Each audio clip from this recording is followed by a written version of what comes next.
आदश्च मूलान्यनुसन्ततानि कर्मानुबन्धीनि मनुष्यलोके न रूपमस्येह तदोपलभ्यते नान्तो न चादिर्न च सम्प्रतिष्ठा अश्वत्थमेनं सुविरूढमूलम् असङ्गशस्त्रेण दृढेन चित्वा ततः पदं तत्परिमार्गितव्यम् यस्मिन् गता न निवर्तन्ति भूयः तमेव चाद्यं पुरुषं प्रपद्ये यतः प्रवृत्तिः प्रसृता पुराणी निर्माणमोहाजितसङ्गदोषाः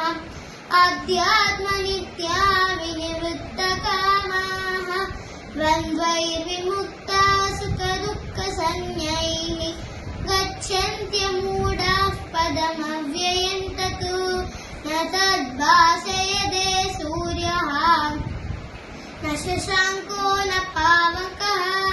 यद्गत्वा न निवर्तन्ते तद्धाम परमं मम ममैवांशो जीवलोके जीवभूतः सनातनः मनश्चेष्टानीन्द्रियाणि प्रकृतिस्थानि कर्षति